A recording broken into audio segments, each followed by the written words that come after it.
A routine plumbing call at the presidential palace in Ouagadougou turned into one of the most dangerous discoveries in modern African history. President Ibrahim Traoré was informed by palace workers that while repairing the water system, they had uncovered strange metal fragments embedded in the old walls. An archaeological team was brought in. Their analysis confirmed the unthinkable. The fragments were remnants of 18th century Portuguese diplomatic archives. The palace, originally built in the 1700s as a joint French-Portuguese colonial administrative center, had kept its darkest secrets hidden for centuries, until now. Head hydraulic engineer Kabor burst into President Traoré's office, pale and trembling. "Mr. President," he stammered, "the main water line runs through the old diplomatic archive wing. To access it, we'll need to open 2 sealed chambers, locked for nearly 280 years. Traoré's heart pounded. He remembered what his grandmother used to say. "These palace walls are soaked in secrets written in our ancestors' blood." "Don't touch anything," he said, his voice tense. "Call Dr. Sankara immediately." What they would discover inside those chambers would not only expose Africa's past, it would reveal how the same invisible system of exploitation is still operating today. When historian Dr. Sankara entered the hidden room, he gasped. Along the walls were lead-sealed diplomatic safes, perfectly preserved. The royal seal of 18th century Portugal was still clearly visible. "Mr. President," he whispered over the phone, "this is a classified Portuguese archive about their African operations. The documents are intact." Traoré's hands turned ice cold. When they opened the first safe, what lay inside brought him to his knees. The files were stamped in Portuguese: Aquo Diplomatico Secreto, Operas Perpetuas, Africa 1720 to 1080, Secret Diplomatic Operations, Perpetual African Missions. Dr. Sankara picked up a file from the bottom. His voice shook as he read, "Protocolo de unturned, Methodos Futuros, Continuity Protocol, Future Methods."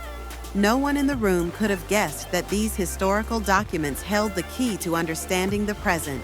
The first files detailed the 18th century slave trade, but what stunned them were the future plans.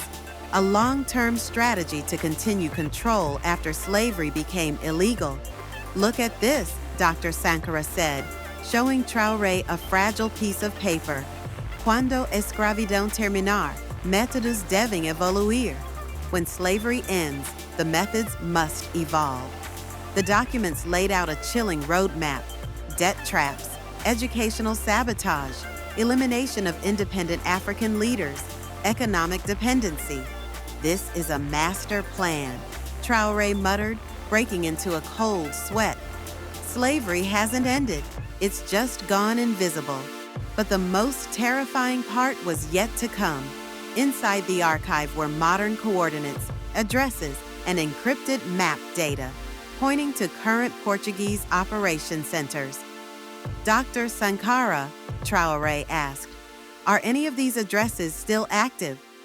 Sankara checked the map references, his breath catching in his throat.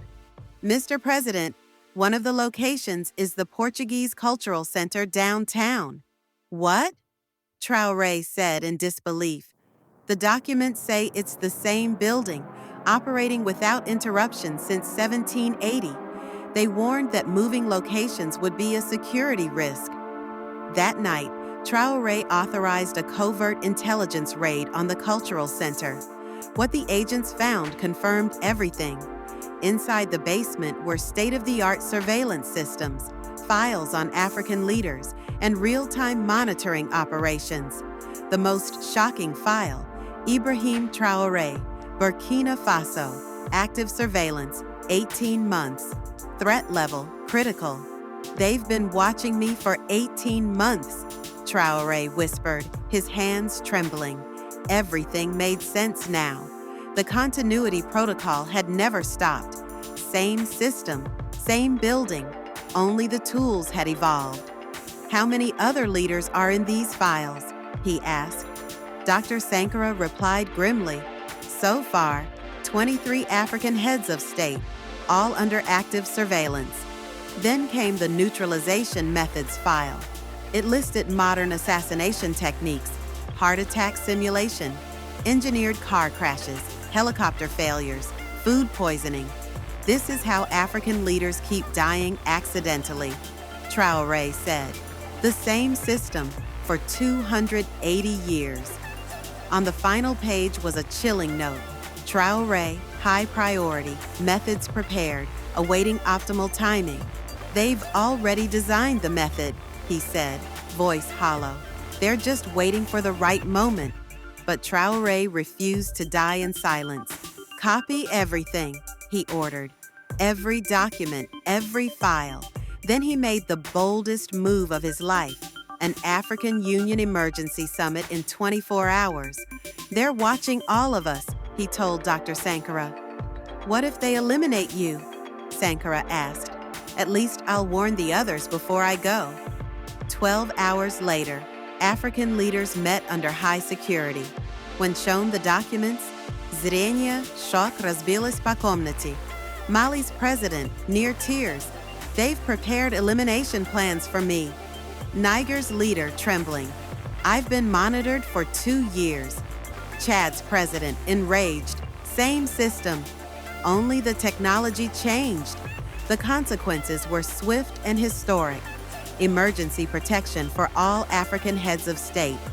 Portuguese diplomatic centers shut down across Africa. Creation of the Africa Intelligence Alliance. The Watchers now had watchers. Signing of the Africa Self-Protection Pact. Launch of a continental early warning system. A case filed at the International Court of Justice. 280 years of systemic secret interference investigations into the deaths of former African leaders were reopened. Patterns began to emerge. 6 months later, President Traoré stood before the United Nations. Holding both the ancient archives and the modern files, he addressed the world. These 280-year-old documents are not just history. They are the instruction manual for an elimination system still active today. Same addresses, same objective, only the tools have changed. He looked around the chamber of African leaders. We are all being watched, but now we know. And an Africa that knows will never be an easy target again. The applause echoed not just through the UN hall, but across a continent, because what began with a leaking pipe revealed the silent system that ruled in shadows. And now, Africa had turned on the light,